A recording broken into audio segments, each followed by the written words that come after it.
Do you know anything about the Thunderbolts at all? I do not. Okay. Not a thing. Have you ever heard of the Dark Avengers? No. Okay. So there is, because when they have a popular set of characters, they'll go through and create alternate versions of them so they can sell more comic books.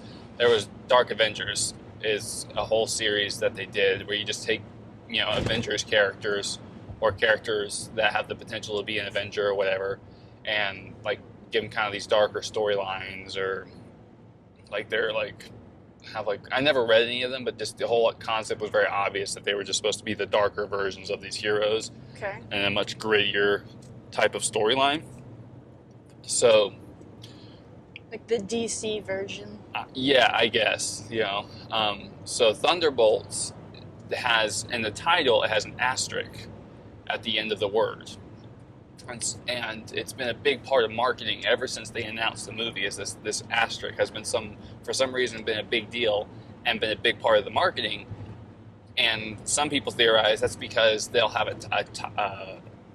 a name change at the end of the film, and that they'll become the Dark Avengers and set up for the Dark Avengers to be in the MCU.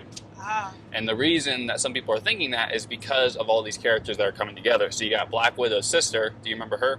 Yeah. Okay, so Black Widow's sister. Do you remember Ghost from Ant-Man and the Wasp? Nope. Okay, so she can like phase through stuff, kind of that white outfit with her face is like totally blocked off. Okay. You don't remember? Okay, so basically, I'm sorry. So Ant-Man and the Wasp, she was the bad guy of Ant-Man and the Wasp, and her power, she has this technology that enables her to phase through matter. Okay. Yeah. That's pretty cool. So there's Ghost from Ant-Man and the Wasp. What else? Who else? Oh yeah, did you ever watch The Falcon and the Winter Soldier? Nope. Okay, so if you don't care about me spoiling that real quick. Nope. Nope. In the beginning of The Falcon and the Winter Soldier, at the end of the very first episode, in the beginning of the first episode, Sam gives the shield to a museum after Cap had given it to him in Endgame. Okay. Sam gives it to a museum because he doesn't think that he's capable of carrying on the mantle of Captain America. Then, at the end of that episode, he sees on the news, it's this huge news release that they've appointed a new Captain America. And that's like the final shot of the episode. Is like some guy you've never seen before just walks out wearing the suit and holding the shield, and he's the new Captain America. Okay. Yeah. So you get to meet this guy. I think his name is John Walker. Bless you. So random dude is now Captain America. Yes, random dude is now Captain America. His name is John Walker. He has no super serum or anything like that. I think he was like in the army or whatever, and he was just the top recruit, best choice for the job. So at the end of episode 2 or 3, he loses it. He loses control emotionally after his best friend either gets killed or severely injured, probably killed.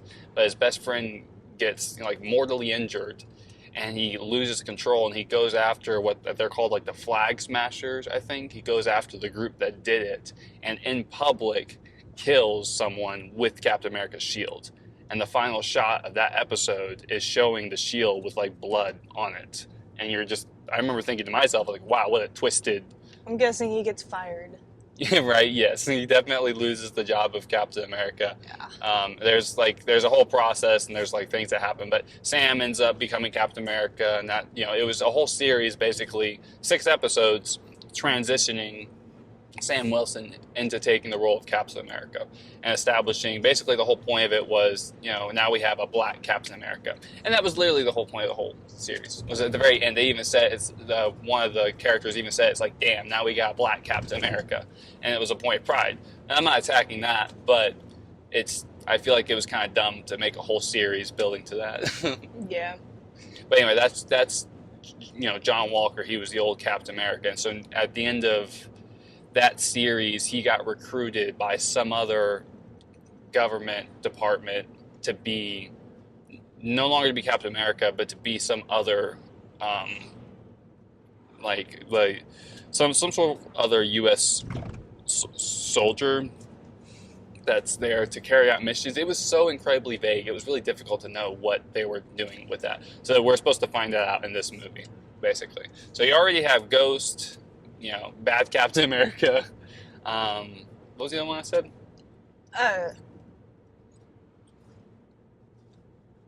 Black Widow's sister. Black Widow's sister. I was like, I don't know. You have David Harbour as Red Guardian, who he was also in the Black Widow movie. So he's back. Remember him, Hopper from Stranger Things? Oh, yeah. Yeah, so he's in the movie. Bucky is in the movie, the Winter Soldier, and he's a U.S. Senator now. So we'll see if the movie even explains that at all, right? And we'll just see what happens there. So who else is in the movie? I feel like there's one more that I'm missing, like another side character from the MCU that I'm missing. I'm just drawing a blank, a huge blank. Oh, Taskmaster, which is the bad guy from Black Widow.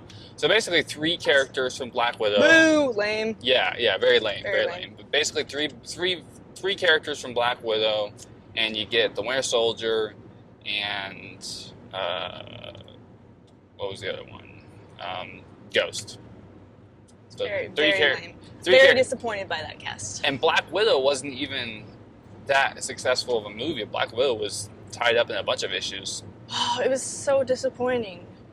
I was so sad about that movie. I wanted way more of Black Widow's past, and instead we got some weird family drama.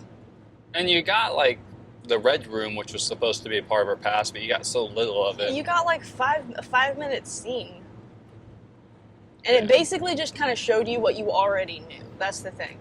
They already kind of established these certain character arcs with Black Widow and Avengers and stuff.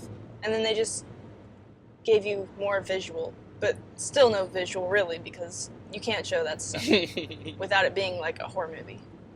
Well, it's because of their placement. They were trying to cram. They should have planned better to make that movie, because they were trying to cram that movie into the MCU timeline. Because that movie is supposed to take place between Civil War and Infinity War. It's supposed to take place right after the events of Civil War, or right before that, or something like that. It's literally supposed to take place within that time frame. And so they just had to cram. They were like, okay, we already killed her off in Infinity War, so we need to write a character arc for her within the structure of these movies we've already released. Yeah, but they still could have done it way better. Yeah, but this still was very limiting. If they had planned to make that movie, then they could have had a plot line that they were they could have known, okay, this is what we're going to do with Black Widow, so they could have had Black Widow positioned in certain movies moving forward. So wait, what is the plot of this movie, though? The idea is that you have all these ragtag misfits that are put together, are assembled as a team that essentially are trying to fight for their lives. And there's this thing called the Void that's coming for everyone. That sounds like a really good movie.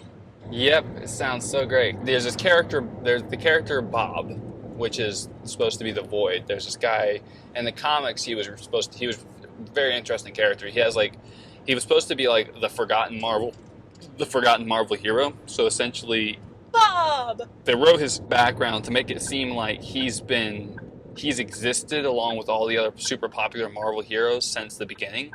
So he's been around since Spider-Man. He's been around since Iron Man, and That's the weird. Hulk and all those initial characters. But he was forgotten, and so no one knew about him. Nobody remembered Bob. No one remembered Bob. And the thing is, he has this unimaginable power, and he can rewrite reality. He can do all this crazy stuff, and he has this entity that shares his host with him called the Void, and it's kind of the source of his power. So he's connected to this cosmic evil force of some kind, and he's so powerful that he literally rewrote himself out of reality, to the point where even he himself did not know he wrote himself out. And so that's the premise of his character in the comic books, which is very interesting. You hear that, you go, whoa. That's crazy. Yeah, that's very crazy to think about.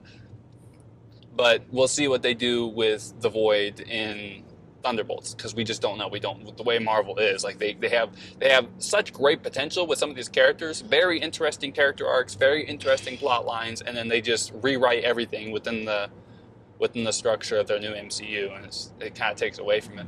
At first, it was really Well, good. it was like Deadpool and Wolverine. Like, seeing all of those different versions of Deadpool and, like, all the fun stuff that they could do. It was, like, cool to see that. But it also took away from the actual character of Deadpool, I felt like. Because then you could, like...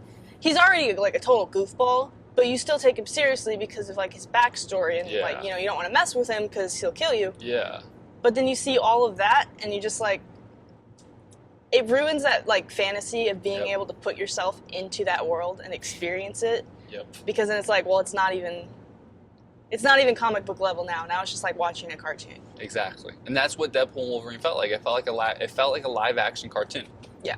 You literally no idea. This, like, the marketing on this movie is kind of actually has me a little confused as to what the plot line is supposed to be. All I know is that you've got this guy, the Void, who's going to start causing a bunch of issues, and these characters get together. That's literally it. You know, I feel like I should have watched the trailer for this first. We can go watch the trailer right now. We will go watch the trailer right now. And then we'll turn around and go watch the movie. And then go watch the movie. Jeez. So just before you play this really quick, just so you know, this is the Super Bowl trailer that they released when the Super Bowl came around last. And this trailer is 2 minutes and 23 seconds. To put that into perspective, it can cost between $7 and $10 million for 30 seconds of advertising at the Super Bowl. And they did this almost 2.5 minute trailer on the Super Bowl. Wow. So they're really trying to get this in front of a lot of people. They got some money to work with, huh? Just to give you a little context, I thought that would be interesting to know. But yeah, go ahead. Wow. Yeah. Let's talk facts. The Avengers are not coming. Who will keep the American people safe? Shadow splats. Interesting. Right out there. And you are gonna help me stop it. Wait, us? Yeah, you. Why, you got someplace to be? I love that guy.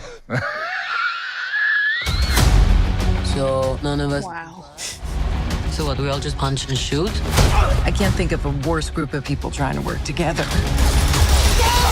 Look, me! John, stop! Where were you? Where were you? I think that's part funny. Wait, that was Bob? No, that was John. Oh, John. That's Captain America. Oh, okay. I don't know who anyone is. So you can do something about it now, or live with it forever. This could get messy. No shit. You thought you were gonna be some great saviors? You can't even save yourself. Okay, there's a bad guy now. We can't do this. No one here is a hero.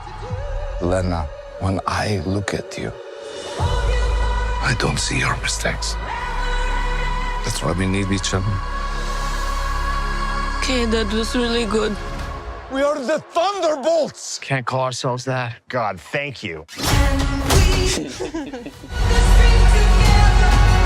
No. Makings of team. The writers of the movie know it's bad. Bring light from the darkness.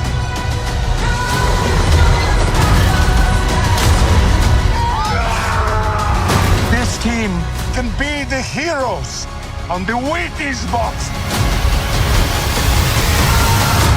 With a little giddy toy. It's still weird seeing him in that role. I'm so used to him as Hopper from Stranger Things. Right. Have you slept? I'll sleep when I'm dead. I'd like not to die today, so maybe somebody else should be driving. Right. It's fair enough. Yeah. So that's what we're going to see. Well, you know, it might be awful, might be horrible, might be great, might be amazing. You never know with these things. See what I was talking about with the asterisk at the end of it, though? Mm-hmm. Everyone's theorizing that they're going to become the Dark Avengers at the end of it, and that asterisk is just kind of obvious. That would be pretty lame if it was.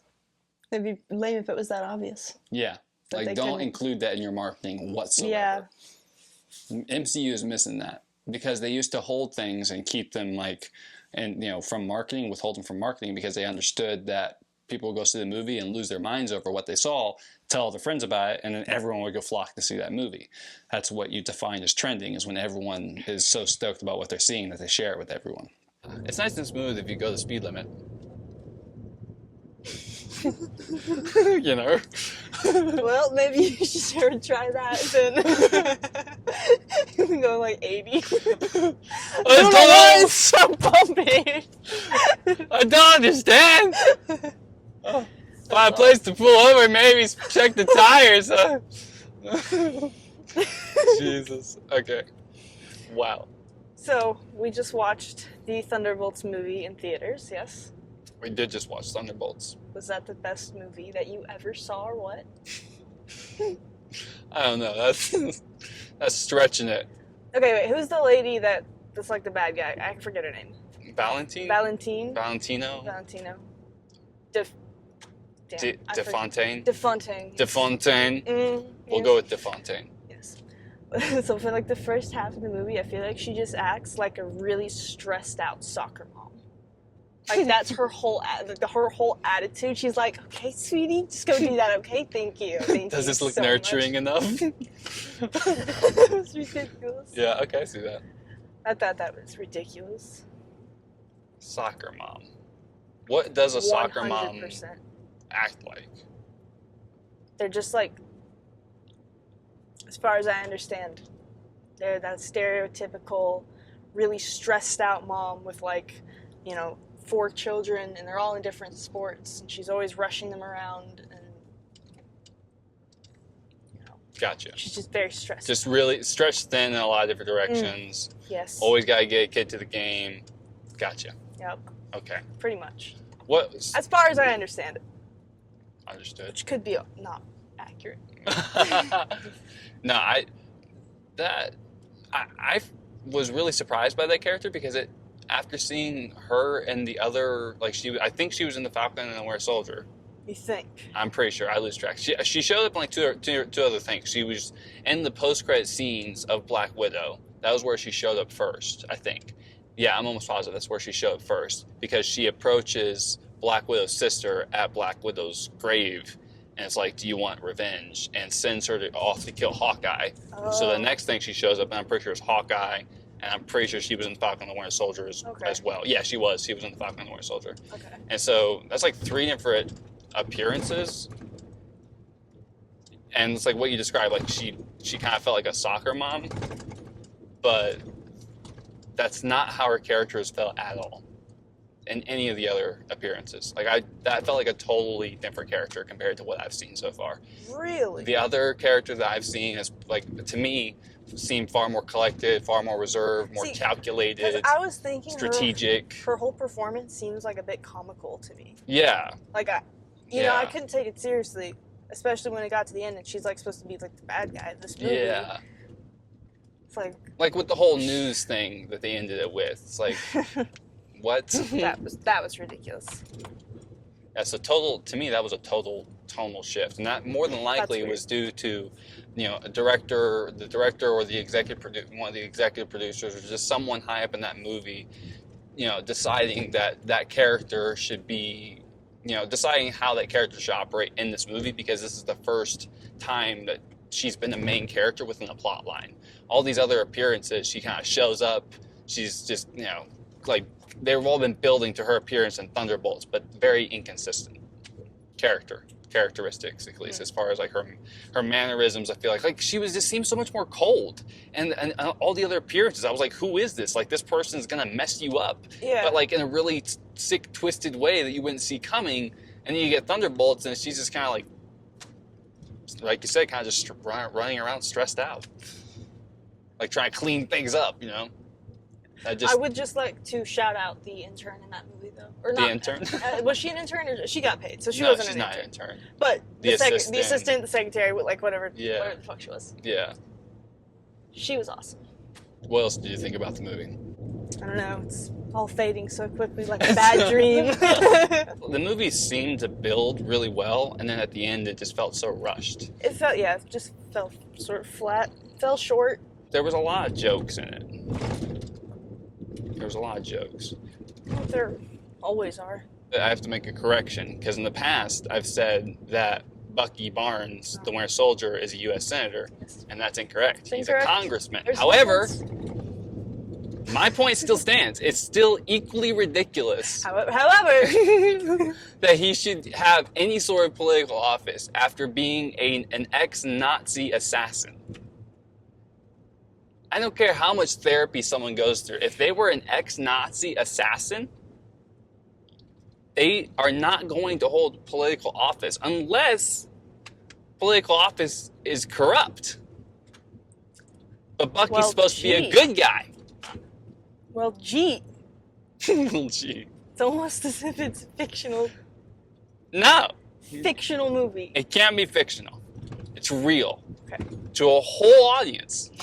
I don't think anybody walked into that theater expecting anything real. Also, we got zero explanation for how he became a U.S. congressman.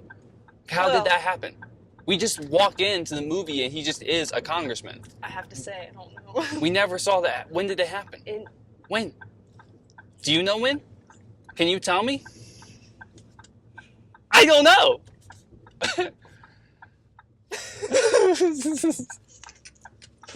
You're actually going crazy. I'm looking in the movie over this plot line, this missing plot line. Yeah. I like come into your room at like 1 o'clock in the morning. You have all these strings tied up, and you have pictures of all the Marvel characters. Yep, exactly.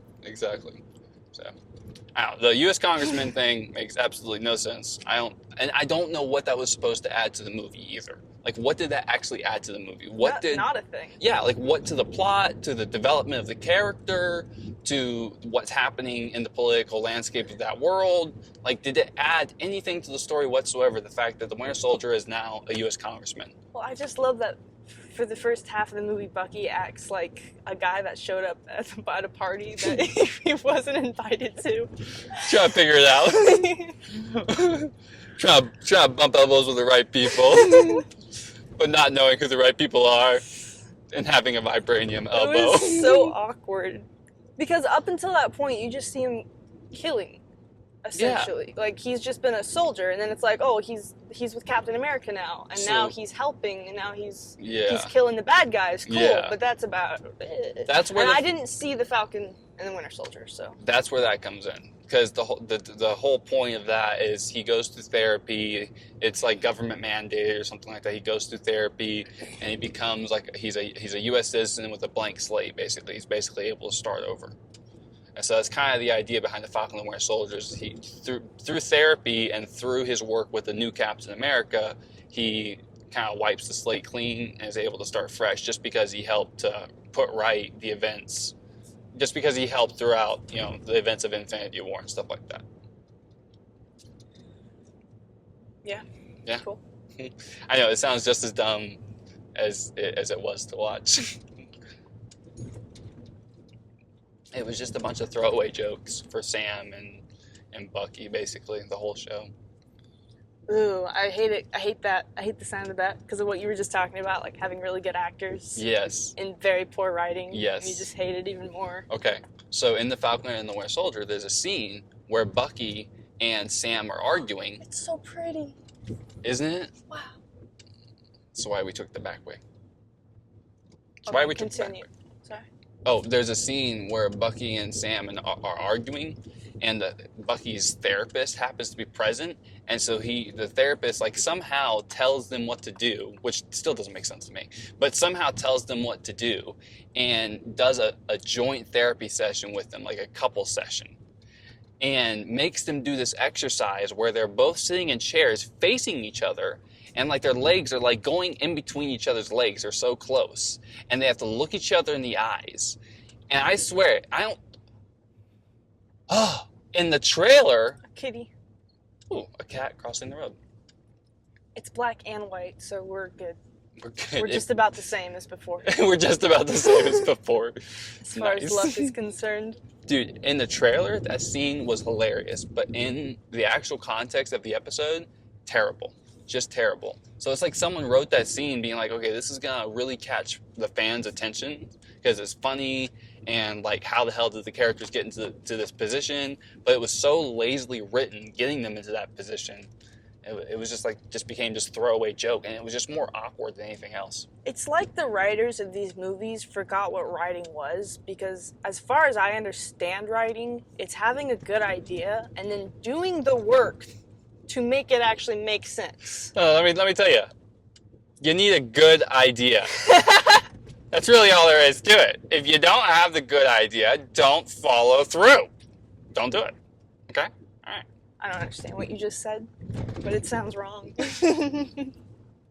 So, it's a bad movie is what we're trying to tell everyone. I mean, I still thought it was better than like Deadpool and Wolverine. Yes, it was better than Deadpool and Wolverine. Okay, but why was Deadpool and Wolverine bad? Because it was just making fun of itself the entire time. That was very, very aptly put. The biggest problem that Deadpool and Wolverine is exactly as you put it, that it made fun of itself the whole time. And the biggest way that it did that is literally they had the perfect plot line at the end of Deadpool 2 to set up for Wolverine entering the picture, and they completely did away with it at the beginning of the movie, only to do something like 5 years later so they can do this whole joke about Deadpool doing an interview to join the MCU. Which wasn't funny. Which wasn't even that funny. It wasn't even that funny. I mean, it was cool to see like Happy and everything like that, but like Happy's doing interviews for the Avengers now? How does that even make sense? Turkey. Oh, hey, Turkey. You silly turkey, you. You silly turkey, you. What are you doing in your natural habitat? Look at you. I love those birds. And not even eating them, because they don't taste very good, in my opinion. Not very good. Ham is better than turkey. Would agree. We shall always have a ham. There's a Christmas ham, a Thanksgiving ham, and an Easter ham. Okay, I don't like ham that much either. And a July ham. Whatever happened to a nice roasted chicken? Roasted chicken. The disgust. Really? Chicken? No! Roasted chicken. Better than chicken. Chicken is the poor person's food. No, it's not true. No, take it back. Mustn't upset the common man. Oh man, just gonna cut that from the video. Yep, definitely. Yeah, I wish the pacing of that movie was more drawn out, and that ending sequence when they all hugged him, if they just let that breathe a little more. And also, how come you only get to talk to the Void at the very end of the movie? Like the whole movie, I was like, okay, so he has like this darker half that's sentient. Well, hopefully they're gonna come back to that. Hopefully. Because that's kind of what that felt like to me. It kind of felt like they were actually trying to, like, save something for later. So you think they'll bring the Void back? I mean, Because I don't see why not. They set it all up to where he's just hanging out he's there. Just there. Yeah. Yeah, obviously. Yeah, okay. All right. That would make more sense. Because the whole movie, I'm watching the whole movie the entire time, I'm thinking, why aren't we getting more of the Void? Like, I want to see this evil, like, you have, like, a really interesting concept here. I want to see it. But, yeah, hopefully they're building to something else. And I did notice that immediately, in the very, like, especially in the beginning of the movie, like, they were clearly trying to take a different, like, trying to slow it down more and just let you appreciate what was happening. And I think, like, that's because of all of the negative reviews that they've received about their other movies. Yeah. But I really felt that heavily in the car scene when they're driving in the limo. Like, that, I feel like that was the first scene in a long time since, like, Endgame that I've seen anyway. I know I haven't seen a lot. Yeah. But where you were just, like, in the car with them. Yes. For a while. Yeah. And you were just, like, there. Yeah. You know? It was better. It's better than constantly running around from one explosion to another. With all the music. With all the music you know, and everything, like, everything constantly going. Yeah. So I would definitely say it functioned much better as an engaging film than some of their other movies have, for sure. Definitely. So, okay. I'm curious. What would you rate this, like, star-wise? Like, 1 out of 5 stars, 2 out of 5? Like, what would you rate this?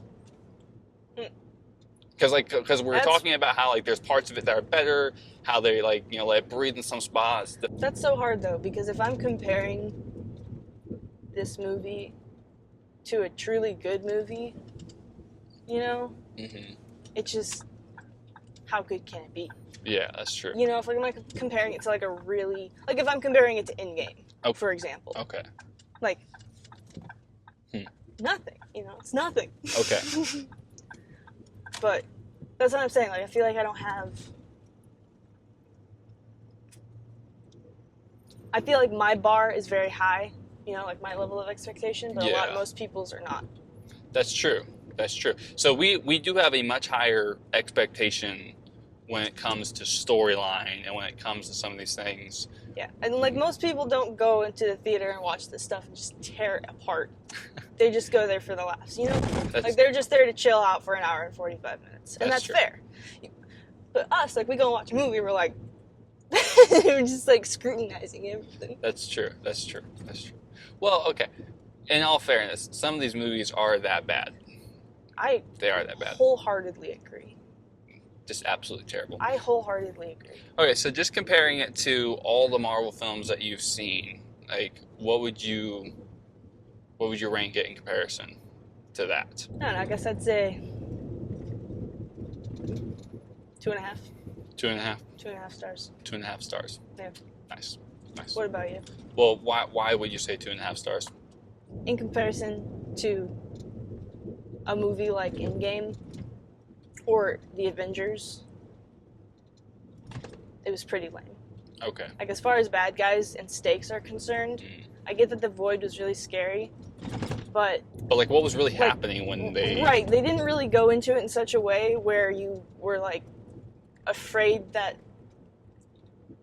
you didn't know what was happening. Like that's a great way to put it. You didn't know what was happening. So it really wasn't like scary. You were just like, well, this is different. Everybody's turning into weird shadows on the pavement. Yep. It's odd. Yep. You know? And they're all in these rooms. They're not really dead. They're experiencing shame. So this Void like feed off of pain. Like you don't really know what's going on. So you're, in that sense, not a well-defined threat. Yes. Because the Avengers was a very clear, well-defined threat. You got Loki in an Endgame. Yes. Thanos, like you had very clear, well-defined threat. That was probably strategic on Marvel's end because they were hoping that they could use, just like in a horror movie, if I show you what's happening, it's not as scary as me showing a character react to what's happening. Because you as the audience are now forced to imagine what the character is seeing that causes them such a terrible reaction. You know, so it causes more fear. So they were probably trying to roll with that with the Void a little bit.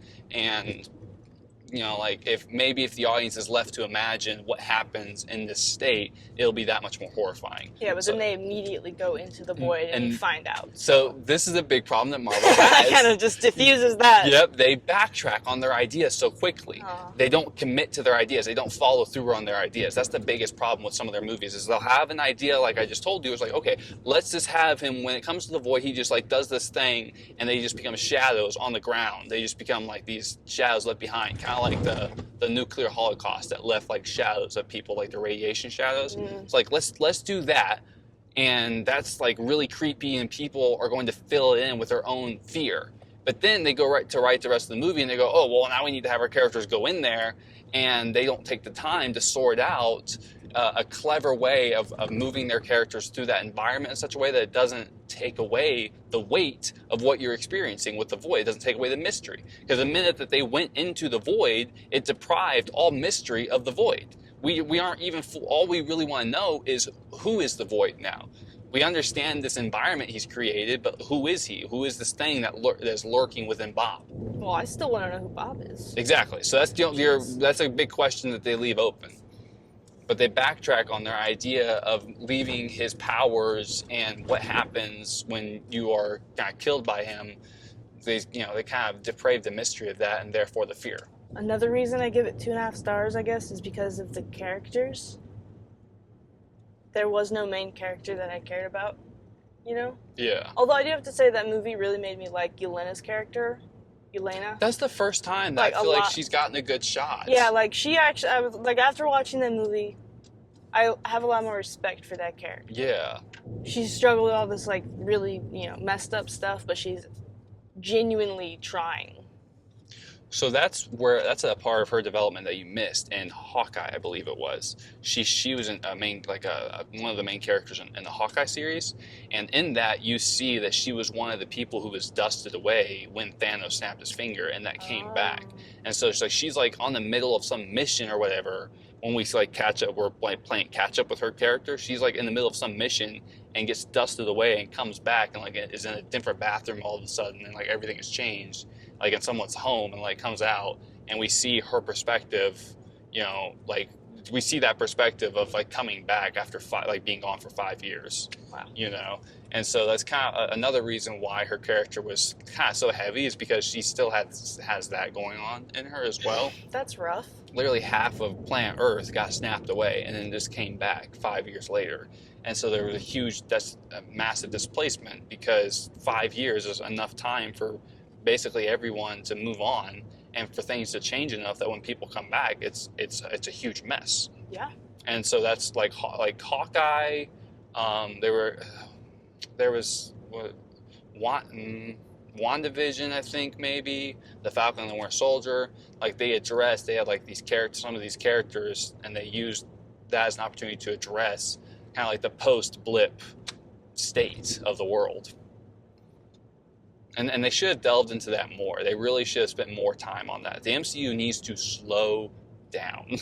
They just need to slow way down. I don't understand, because they have all these concepts. Like, they have all these fun concepts and character ideas and just, you know...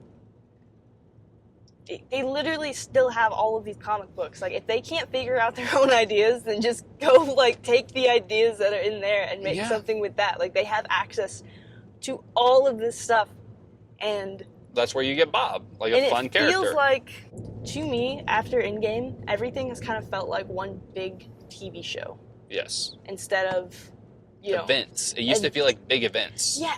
Like, I remember that's how The Avengers was, even though I didn't get to go see it. I still remember what a big deal that was. Yep. You know?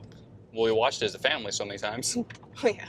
Yeah, that was one of the best movies. And then Guardians of the Galaxy was amazing too. The MCU just needs to slow down. They just need to take their time and just start making more solo movies, and just really just slow the timeline way down and stop trying to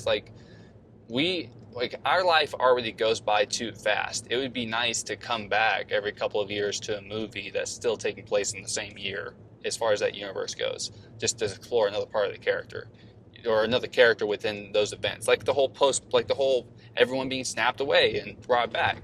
They could have gotten a whole TV show just about the survivors of that. Literally, just like random characters that just came back and like have to sort their way through this world and feel so out of place in the new world that they formed their own little clique. Like all these weird things in society that would pop up, that would actually pop up. That would actually happen. That would actually happen in the event that something like that, like on a global scale, something on that happens on a global scale like that. There's gonna be so much. Dude, oh my god. Yeah. Oh my god. Go ahead. They just didn't even. Just like on that, they didn't even scratch the surface of what would have really happened. In fact, you didn't even see a lot of it. Nope. Like Because you were so wrapped up with your main character heroes as they went off to fight and save another day. It's like, well, okay, but what about this day back here? That's where it really feels like a TV show, where every episode has to be. You have to establish and wrap up a huge. Basically just a huge problem with your main characters that they have to solve, and you have to do it in 45 minutes every single time. And it's just, unless you're just constantly putting text on the screen that says 2 days later, 3 weeks later, and stuff like that, like it just doesn't work. Like, unless you can't just catch a break of this freaking movie. So some storylines work well that way, and that's why you can take a certain storyline and go, okay, this would work really well as a TV show, because you know that this type of story is just nonstop, and so therefore it would be really great for a television audience. It'd be great for an audience that just needs a nonstop story. So like there are different types of stories that are suited for these different mediums, and Marvel does not understand that, because when they went to do Disney Plus and they went to do all these shows on there, they completely blurred the line between their movies and their shows, so they became one and the same. And so now they don't know how a story fits into either medium. But they're very important. A movie will tell a very specific type of story, and a show will tell a very specific type of story. And if you blur the line between both of those, what type of story are you telling? Yeah. Yeah. That's where it really happened. Disney Plus really messed things up because They really messed up. dude, and Disney knows it. Bob Iger, the CEO of Disney, he knows it. That's why there's all these emergency meetings, and that's why their whole marketing campaign has changed, and that's why Thunderbolts was the way it was. That's why it was slowed down in the beginning of the movie, because they're trying to recuperate massive losses because their sales have dipped dramatically. Oh, yeah. And it's not just streaming services, and it's not just ticket sales. It's places like Disneyland that are just dropping in price dramatically because places like Disneyland are becoming inaccessible to the common man. People literally don't have the money. Families don't have the money to afford Disneyland anymore. It's becoming a rich person's place. And rich people don't want to go to Disneyland after a couple of times. Yeah, it's only fun so many times. You have to swap out the rides and keep it fresh. And then, where's your money coming from then? Because people it's one thing if you have a select consumer base and you know that they're going to keep coming back. But Disneyland isn't a cell phone company. I don't need a subscription. Once I've gone there enough times, I've experienced Disneyland. Once I bring my kids to Disneyland, they've experienced Disneyland. And first off, I don't even want to go to Disneyland. And there's a whole new trending audience of people who are basically like, I don't want to go to Disneyland. I do not want to go to Disneyland. Why? It's like, what do they have to offer anymore that you can't buy somewhere else with an equally obscene amount of money? Yep, nothing. They're just can't think of a thing. They're just one of countless options now. They're just a theme park. They're just a theme park. Disneyland used to be the most magical place on earth, and now it's just a theme park. And that has nothing to do with the consumer base. That has everything to do with the company and how they're marketing themselves. It's really crazy that all these companies operate on such a global scale, and they only operate with people, right? Like they couldn't. The people is where their money's coming from, essentially, right? Yeah. And that's also all the employees. Like a movie company can't make movies without ticket sales. Right. Or some equivalent to that. It's like they're still trying to do the same things they were doing 20 years ago and not taking into account that everybody's lives in the entire world and everybody has changed so drastically. But they're still trying to sell you tickets like you care. But everybody's got their lives going on, but all these companies don't take that into account. We're telling stories that no longer apply to our generation in a lot of cases. Like for instance, like the whole true love story. Like you don't really see a lot of true love stories anymore. You don't really see a whole lot of like big movies that make a lot of money. Like they're still being made, but you don't see any massive romance movies going really big, and the only movies that you do see, the only love stories that you do see going big are very conflicting love stories where your main characters are kind of at each other's throats the whole time.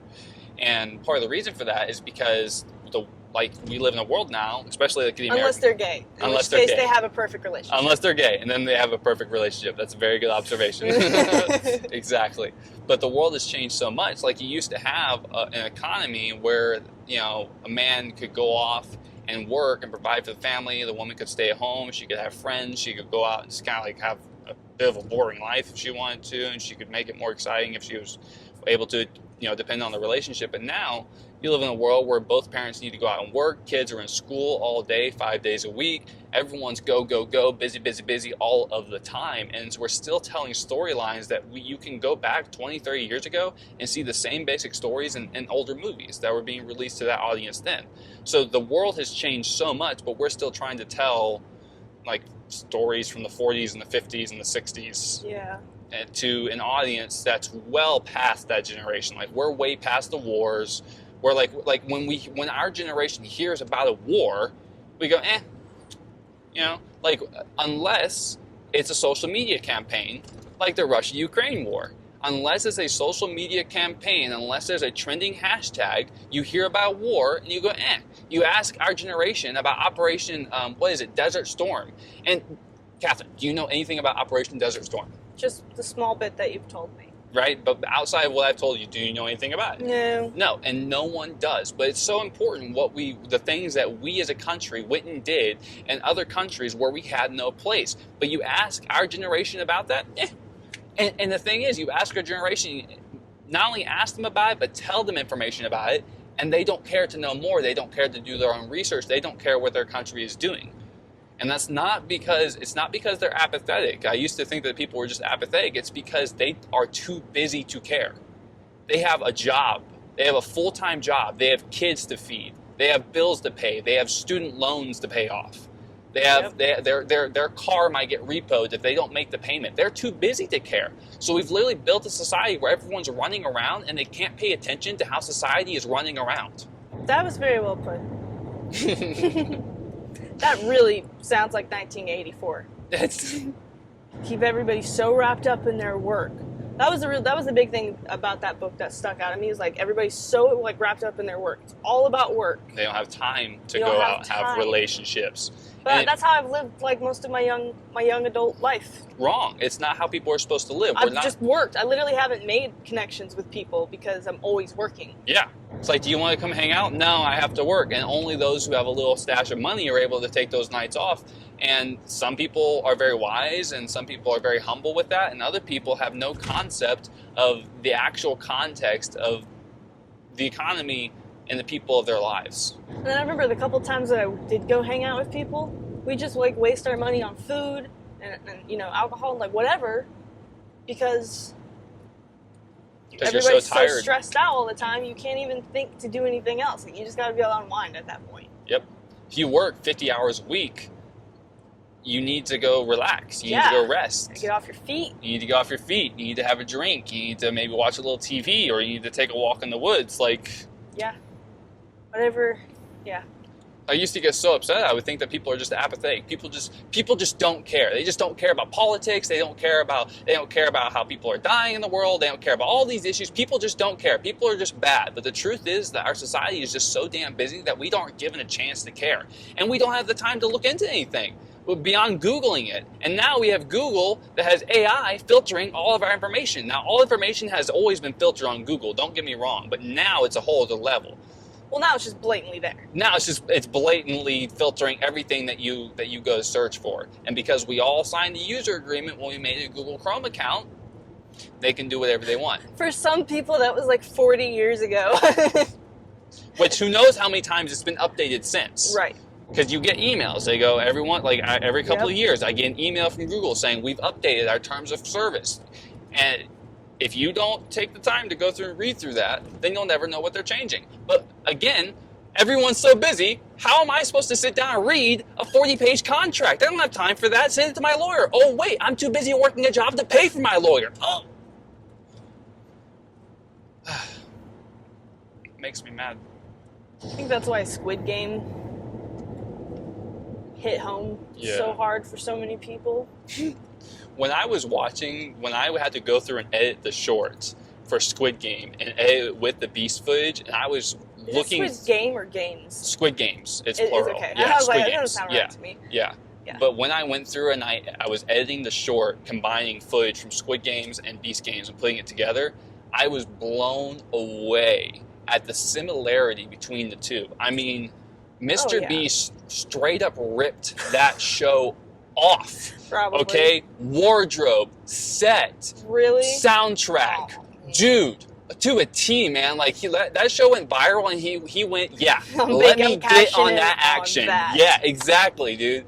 Oh my god, that sucks. I was like watching I was like seeing all these clips and going, that's weird. Like the same kind of outfits for the players and the same sort of vibe on the sets and.